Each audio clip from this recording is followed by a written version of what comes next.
All right, video's muted, or NBA is going to send me to prison, but Chris Finch flips out and gets ejected in the OKC Minnesota game. Let's go ahead and check it out.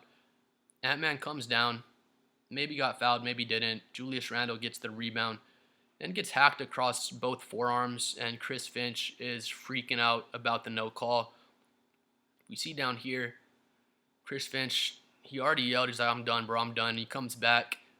Anthony Edwards wants the foul call. Maybe he was, maybe he wasn't fouled, but the Julius Randle one was pretty blatant, and Chris Finch is saying, hold me back, bro. Chris Finch is, I'm done, guys, I'm done. He's coming back, and fuck you, bro, let me at it. Hold me back, guys, hold me back. And he is screaming at that official that missed the Lou Dort foul on Julius Randle. And Chris Finch is so mad. He flips out. He already got his 2 technical fouls, and he's going to call it a night.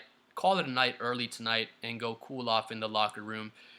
Chris Finch, he was trying to get his players fired up, I guess. It was a pretty obvious foul on Lou Dort, but I guess it worked out. Minnesota ends up winning the game, so I guess his strategy worked out there. But on the replay, we'll see it was a really blatant foul on Lou Dort versus Julius Randle. SGA knocks down the free throw. You see right here, Lou Dort swipes down. He doesn't even touch the ball. All he gets is wrists and forearms. And this is the official right here. Let me run it back one more time. You couldn't see so clear from that angle. You can make an argument. I mean, if you want, you can make an argument he got ball on that angle. They show another angle if you watch the game live, and he doesn't touch the ball at all. It's all wrists and forearms. But here's the official that Chris Finch freaks out on. He's right there. He should see this. He should see this easily. And Lou Dort just absolutely hacks him. Again, it's all wrists and all forearms. The official is right there. That's the official, and Chris Finch is freaking out, screaming at that official, and he gets ejected. And he goes home early for the night. So, OKC is a great team. They play great team defense. People would just hate on OKC and say OKC is trash, SGA is trash, and they're not a good team. If you say all that, you're just lying. You're just being a hater because OKC, if they go back to back, they'll be one of the greatest teams we've ever seen. They are already one of the greatest defenses we've ever seen, so we have to give them credit. They make great switches. They communicate really well on defense. They have a lot of great perimeter defenders. They can slide their feet. Chet Holmgren, Isaiah Hartenstein, they have great rim protectors. They just have a great roster put together to play really good team defense, and they do a great job of doing that.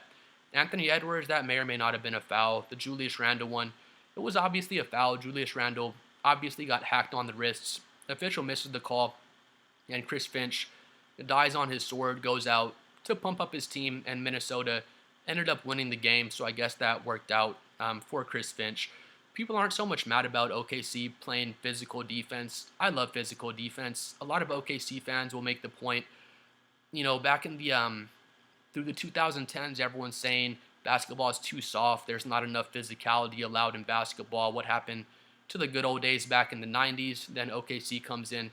They have this really physical, hard-nosed defense, and people are saying, well, y'all were asking for physicality to come back into basketball. Now OKC is here. They're playing this hard-nosed, physical defense, just killing it defensively, and now people want to complain and go back to the soft days, and they don't want this hard-nosed, physical defense again. And people aren't so much mad at OKC for playing a physical brand of defense. I love OKC's defense. They play, again, like I said, they communicate really well on defense. They're really connected as a team, and they play excellent defense. People aren't mad about OKC playing that physical brand of defense, but they'll get frustrated about stuff like this where Julius Randle obviously gets hacked, he obviously gets fouled, then you go down to the other end, and if this happened to SGA, they're going to call that foul 100% of the time. They would never miss that foul call. So that's more what people get frustrated about. OKC gets to play this hard-nosed, physical brand of defense. Then when you try to play that same brand of defense back at OKC, you get called for all these fouls. I've heard OKC fans make the point. They have a good point. OKC, they're not leading the league in free throw attempts. They're outside the top 10. They're like 14 or 15. They're middle of the pack in free throw attempts. So it's not like they're getting way more fouls than all the other teams and just running away with the free throw attempts in the NBA, because that's not the case. Then as far as getting fouls called on them, OKC, they're one of the top teams. They get called for more fouls than most teams in the NBA. They're top 10 in getting fouls called on them, so they do get a lot of fouls called on them as well. I've heard OKC fans make the point as well. OKC, they come out and they set the tempo for the game. They come out, they're playing physical from the jump. They let it be known we're going to play physical defense, and then I'll say it is what it is. They do a bunch of ticky-tack fouls just all game long, and I'm not saying this is a bad thing. They should do this, and the officials, they can't call a foul on every single player, every single play. Almost like in football, they tell you to hold if you're on the line, and there's a holding penalty every single play in football, but they're not going to call a holding penalty every single play of the game. Same thing with OKC. They play right on the line pretty much every play on defense. They have a lot of ticky-tack fouls, but they're not going to call a foul every single play on defense. They don't have a referee to watch every single defender and make sure they didn't commit a foul every single play. So OKC, they set the tempo with their physical defense. They commit a lot of ticky-tack fouls, and the officials aren't going to call every single foul. And again, back to my point earlier, they put themselves in good positions defensively to where they're able to slide their feet, get in front of people, and be in a good position to play physical defense and make it hard for the officials to officiate their play style. I've heard the point that other teams don't play the physical defense like OKC because they don't have the personnel to play that style of defense, and that's fair as well. OKC's constructed a really good roster to play physical defense.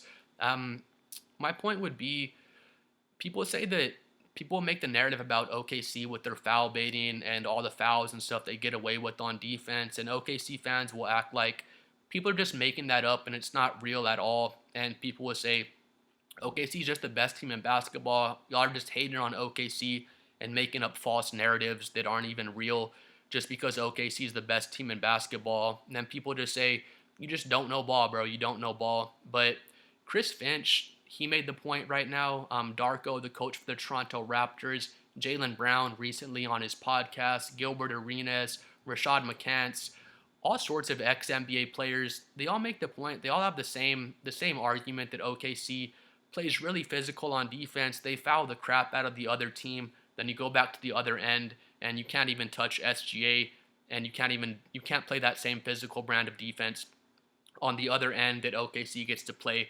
against your offense. And people will just say, you don't know ball, bro. You don't know what you're talking about. And that's fine. I don't know ball. It's all good if you want to say that about my video. But Chris Finch is the head coach for the Minnesota Timberwolves. I'm pretty sure he knows ball. Darko, the head coach for the Toronto Raptors, he knows ball. Jaylen Brown knows ball. Gilbert Arenas knows ball. All sorts of NBA players, coaches, ex-players, they all think the same thing about the Thunder. They say OKC plays a physical brand of defense. They get away with all sorts of fouling. Then you go back on the other end, and you can't play that physical defense, and you get called for all these soft whistles. So that's the thing people get mad about, myself included. I'm not mad OKC plays a physical brand of defense. I love it. Play physical defense. I'm a Spurs fan. I'm all about physical defense. I love the style of basketball OKC plays defensively.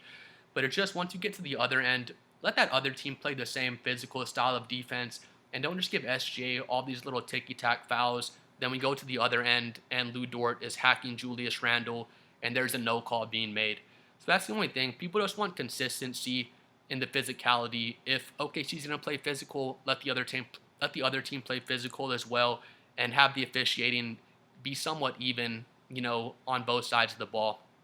That's what people get more mad about, is just things not being consistent across the board. And then people say you're just making up false narratives about OKC. You don't know ball, and again, say I don't know ball, and that's fine. But Chris Finch knows ball. Darko, the head coach for the Raptors, knows ball. Jaylen Brown, Gilbert Arenas, all these ex-players, they know ball, and they say the same thing that myself and a lot of other people say about the Oklahoma City Thunder's brand of defense. Another point, the Spurs, we just beat OKC like a week ago, and the Spurs did a great job. They came out and they did what you should do. They came out and they played physical defense just like OKC. San Antonio actually has the personnel with Wembanyama, Castle, De'Aaron Fox, all these physical perimeter guards. So they actually have the personnel to play a similar style of defense to OKC. San Antonio came out, played physical defense just like OKC for the entire game, and the game was officiated very, very well.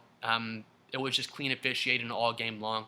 So OKC fans have a point in that regard. If you come out and you play physical, hard-nosed defense from the jump and you set the tone and let it be known, both teams are playing physical defense, then that game will probably be officiated pretty well. At least the Spurs OKC game was officiated very well. SGA only had 4 free throws that game. Spurs did a great job. Just stick your hands right out. Don't reach in for anything. Don't jump on any of SGA's pump fakes, and you won't be getting all these fouls called on you. So I see the points on both sides. Stay down on SGA's pump fakes. Don't stick your hand in the cookie jar, and you won't get called for all these fouls because SGA, he's great at drawing fouls. He's great at drawing legit fouls, and probably 90% of the fouls SGA draws are legit fouls, but then it's just 10% of the time where, he gets some softer fouls called in his favor, and people just put those clips out on the internet over and over, and that's all you see. But you don't see the 90% of the time where SGA does get fouled, and a lot of it is just legit fouls, to be totally honest. So, I see both sides of the argument. People argue more. You just want that consistency on both sides. Let both teams play physical. And again, to my example, you just have to come out with OKC and play physical right off the jump like the San Antonio Spurs did. And if you do that, the games can get officiated pretty fairly. My last point, people that say, people are just making up this narrative about OKC. It's not even true that they get preferential officiating treatment. If you believe that, that's fine. You can believe that. But, again, Chris Finch, all sorts of ex-NBA players, all sorts of head coaches have brought it up. Ime Udoka has brought up the same point. So, if I don't know ball, that's fine. But you can't say all these NBA coaches, all these NBA players, ex-players, you can't say they're just all together on a group chat message and they're just saying, all right, guys, let's pretend that OKC doesn't get preferential treatment from the refs, because I believe to some degree they do get some preferential treatment from the officials. And we're not just saying that because they're defending NBA champions, because the past 7 NBA champions, I don't know if I can name them all: Warriors, Lakers, Raptors, Nuggets, the Bucks. I'm missing a couple, but all those teams, nobody said those teams were floppers. Nobody said those teams were getting preferential treatment from the officials just because those teams were defending champions. That wasn't said about any of those teams. Now we come to the Thunder, and people are saying that about them. And it's not just people like me, it's NBA head coaches, active players, ex-players. They all say the same thing about the Thunder, so, I don't think that we're all just making that up out there. But please like and subscribe. I'm trying to hit 7 million subscribers. Let me know what you think about OKC and the officiating they get, the physical defense they get. Let me know if you think it's unfair or not, because I see the points from both sides, and, people are just on this side or they're on this side. Either OKC flops and they suck as a basketball team, or OKC is a great basketball team and they never flop. It's just like they can get kind of preferential treatment from the referees and still be a great basketball team. It's not like, people just act like OKC sucks at basketball because they're just being haters and they want to hate on the officials, and that's just not true at all. OKC's an excellent basketball team. They're an excellent defensive team, but that doesn't excuse stuff like this where Julius Randle gets obviously hacked and they don't call the foul, and you see a lot of stuff like this that tends to go in OKC's favor. And that's where people get mad, just with the lack of consistency on both sides. But we'll see y'all later. Peace.